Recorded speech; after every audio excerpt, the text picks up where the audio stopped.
Bonjour et bon samedi à tous. Voici notre édition de ce samedi 3 mai 2025. Parole du jour. Une presse libre est un phare. Pour toutes nos tempêtes. Ne l'éteignons jamais. Léo Banem. Édito. Le vrai danger c'est la presse muselée. Par Egide Abalawin Dabelns. À l'heure où le monde célèbre la journée mondiale de la liberté de la presse, la RDC doit faire face à une vérité dérangeante, la presse n'est pas encore libre. Elle est surveillée, parfois infiltrée, souvent achetée, trop souvent bâillonnée. Les autorités disent vouloir lutter contre la désinformation. Mais la meilleure arme contre les fake news, ce n'est pas la censure, c'est une presse indépendante, bien formée, bien payée, capable de produire une information crédible. Or, que voyons-nous? Des médias instrumentalisés, des journalistes précarisés, des critiques réduits au silence. La liberté de la presse n'est pas une menace pour la stabilité. Elle en est la condition. Elle est le miroir d'une démocratie qui se respecte. Il est urgent que les réformes engagées ne restent pas des slogans. Il faut une volonté politique forte pour que la vérité puisse enfin circuler librement au Congo-Kinshasa. Merci d'avoir suivi. À très vite. Egide Abalawin Dabelns.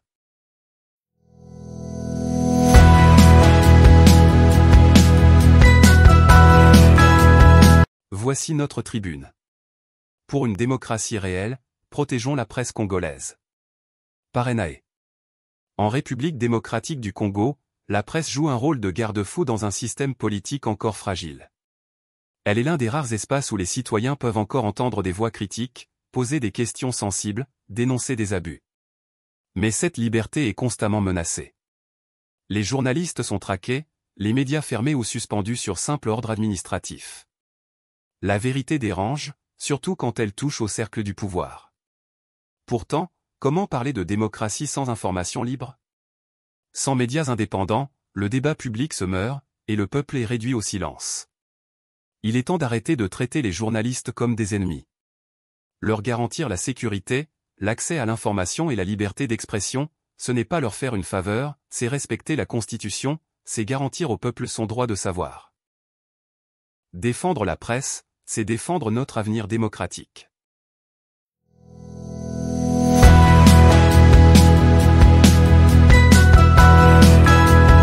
Liberté de la presse. Les journalistes face aux violences et à la censure. Par LBN. Dans le transport en commun en Ituri, deux journalistes discutent à voix basse. L'un d'eux a été menacé de mort après avoir enquêté sur un cas de collaboration présumée entre des autorités locales et un groupe armé. L'autre a vu sa radio suspendue après une émission jugée trop critique. Nous travaillons comme des soldats sans armure, dit l'un d'eux avant d'ajouter, dans cette province sous état de siège, la presse est prise en étau, menacée par les groupes armés, censurée par les autorités, ignorée par la justice. Les reporters vivent dans la peur permanente d'un appel de l'ANR, d'une convocation brutale, ou pire, renchérit son interlocuteur. Tous deux ont requis l'anonymat pour raison de sécurité. Dans cette zone instable, le journalisme est un acte de courage. Mais sans mesures concrètes de protection, sans justice pour les journalistes agressés, et sans indépendance des institutions, le silence risque de devenir la règle. Et dans le silence, les abus prospèrent.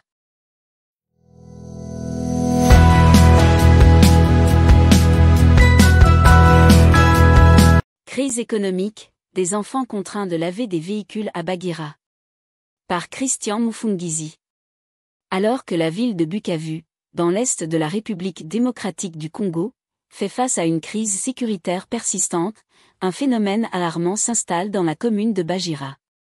De nombreux enfants, parfois âgés de moins de 13 ans, se retrouvent livrés à eux-mêmes. Délaissés par leur famille, elles-mêmes en difficulté depuis la prise de la ville en février dernier par l'AFC M23, ces jeunes n'ont d'autre choix que d'abandonner les bancs de l'école pour effectuer des travaux manuels. Il s'agit notamment le lavage des véhicules dans des conditions sanitaires préoccupantes. Ces enfants, victimes collatérales de l'instabilité, utilisent l'eau sale des caniveaux pour nettoyer les voitures, s'exposant ainsi à des risques sanitaires majeurs. Ils ramassent également des débris métalliques pour les revendre, dans une tentative désespérée de survivre au quotidien. En l'absence d'encadrement parental ou institutionnel, beaucoup sombrent dans la rue, où les tentations de la drogue et d'autres dérives les guettent. Cette situation dramatique révèle un abandon flagrant de leur droit à la protection, pourtant garanti par la Convention internationale des droits de l'enfant. Face à cette détresse silencieuse, l'urgence d'une mobilisation s'impose. Les ONG, les autorités locales et les communautés doivent conjuguer leurs efforts pour prendre en charge ces enfants vulnérables, les réintégrer dans un cadre éducatif et leur offrir un avenir digne. Car au-delà de la crise sécuritaire, c'est l'avenir même d'une génération qui se joue dans les rues de Baguira.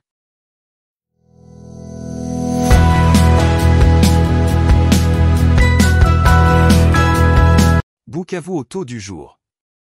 À Bukavu, le taux de change oscille entre 2900 cents et 3300 francs congolais par notre reporter N.A.E. À Bukavu, le marché de change traverse une période d'opacité inquiétante. Tandis que le taux officiel du dollar reste fixé à 2800 francs congolais, les changeurs de rue appliquent leur propre barème, oscillant entre 2900 et 3300 francs congolais. Cette instabilité sème la confusion parmi les usagers et crée un véritable fossé entre les réalités officielles et les pratiques de terrain. Le désordre tarifaire n'est pas anodin, il reflète une économie informelle qui s'impose de plus en plus, au détriment de toute régulation. Le phénomène prend une tournure encore plus préoccupante lorsqu'il s'agit des opérations via mobile money. Les changeurs affirment ne pas disposer de monnaie électronique en francs congolais, uniquement en dollars. Résultat. Les clients sont contraints d'accepter des conversions forcées à un taux largement supérieur aux taux officiels, souvent autour de 3200 francs congolais pour $1.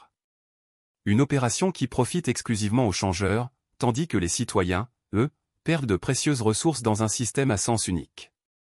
Et lorsqu'un client souhaite retirer ses fonds en dollars, c'est un nouveau mur, les billets verts sont introuvables, seul le retrait en francs est autorisé, au taux le plus désavantageux, 2900 francs congolais. L'un des changeurs interrogés par le journal L'Essentiel, sous anonymat, résume la situation avec lucidité, le franc est devenu rare ici. Le virtuel, on l'a en dollars. Pour le reste, c'est au client de s'adapter. Un déséquilibre criant qui révèle les failles profondes de l'économie locale, en attente d'une réponse claire des autorités monétaires.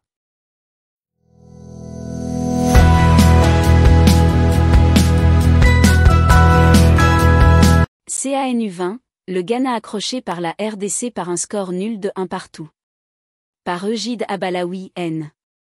Vendredi soir, sur la pelouse du New Suez Stadium, le Ghana a débuté son parcours dans le groupe C de la CAN-U20 CAF Total Energies 2025, en Égypte, avec un match nul, 1-1, contre une solide équipe de la République démocratique du Congo. Les 4 fois champions de cette compétition ont été surpris dès le début par des Congolais accrocheurs et bien structurés. À la 16e minute, Samuel Ntanda a ouvert le score en plaçant une tête précise, suite à un centre parfaitement dosé de Messi Manitu, démontrant ainsi la détermination des Léopards. Réactifs, les Blacks satellites n'ont pas tardé à répondre.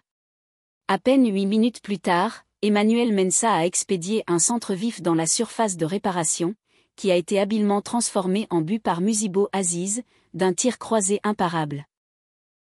Ce but a redonné confiance aux Ghanéens, qui ont alors commencé à tisser leur jeu, en exploitant les ailes avec brio grâce aux nombreuses combinaisons en Abdul Sulmana et Andrew Adjabeng. Aziz aurait même pu donner l'avantage à son équipe juste avant la pause, mais son coup de tête à bout portant a été sauvé par une intervention spectaculaire du gardien congolais. Le second acte a été marqué par une intensité physique accrue. Les Congolais, grâce à des changements tactiques astucieux de leur entraîneur Guy Bukaza, ont su ralentir le rythme du jeu et barrer la route aux offensives ghanéennes. Le sélectionneur du Ghana, quant à lui, a tenté de dynamiser son attaque en introduisant Jerry Afriyie. Malgré une meilleure domination territoriale et plusieurs opportunités, y compris une tête menaçante d'Afriyi en fin de match, le Ghana n'a pas réussi à percer la défense bien organisée des Congolais. Le match s'est donc terminé sur un score de parité, laissant le groupe C complètement ouvert, avec les 4 équipes regroupées à 1 point chacune après cette première journée.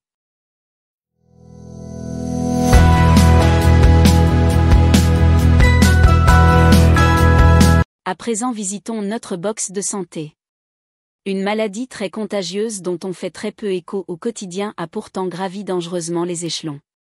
Il s'agit bien du Mpox. Nous en parlerons ici pour le cas du Sud Kivu. Plus de 9000 cas enregistrés entre janvier et avril 2025 selon notre source DPS. La province du Sud Kivu est plongée depuis le début de l'année dans une crise sanitaire sans précédent, marquée par la propagation rapide de la maladie de Mpox. Plus de 9000 cas ont été recensés à travers l'ensemble des 34 zones de santé que compte la province, signe alarmant d'une situation critique.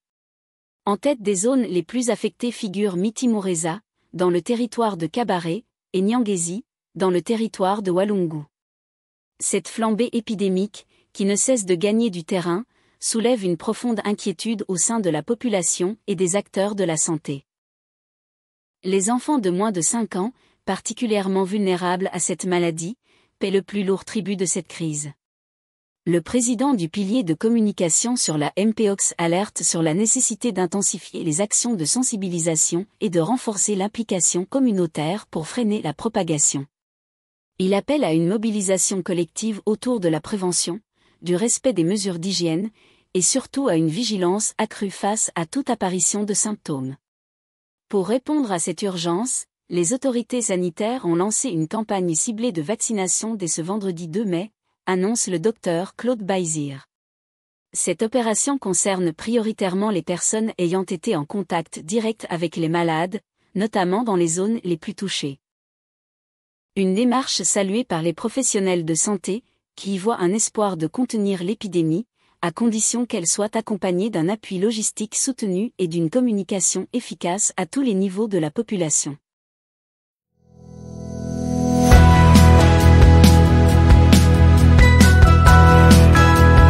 Voici le temps du messager. Un message essentiel pour vous, soyez reconnaissants. Soyez reconnaissants.